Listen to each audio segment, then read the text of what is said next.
Welcome to Focused Mind.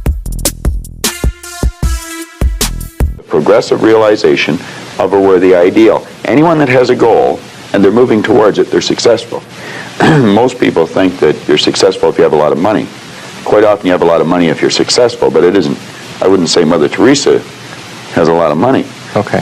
But she's a pretty successful lady. So it's... okay, so that barrier to success... Well, there's a couple of them. Okay. I think there's two barriers. One is our conditioning. The conditioning that takes place in our subconscious mind from the time we're infants.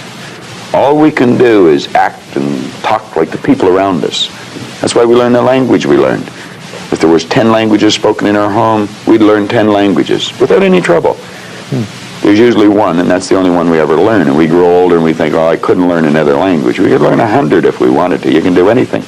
But I think we're conditioned. We have a real strong conditioning, usually with not some very good ideas.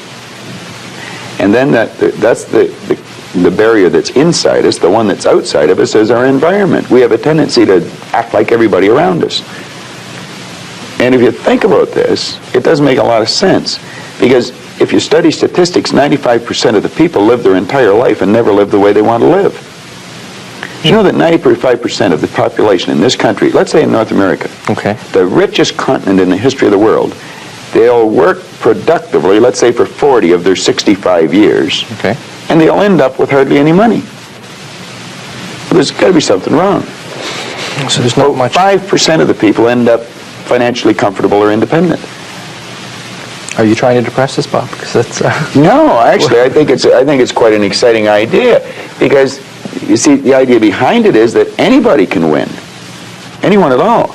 But if we start studying these statistics, I think we'll arrive at the conclusion, geez, I better start thinking for myself rather than follow everybody.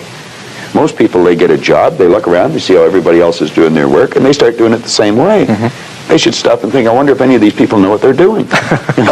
Is there a better way to do it? But don't we have a need to fit in? I mean, we don't want to stand out. We don't want to get fired. We don't want to make waves. Exactly. Just fall into line, take a number, be like everybody around. That'd be great in the animal kingdom.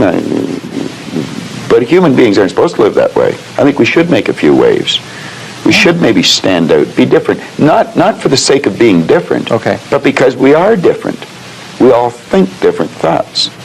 And I believe we should start to think and build images in our mind of what we'd like to do and then set out and do it. Okay. Emerson did that, Edison did that, Marconi did that, Samuel Morse did that, Buckminster Fuller did that. We could go on and on and on. Okay. They were different, they stood out, they made a few waves.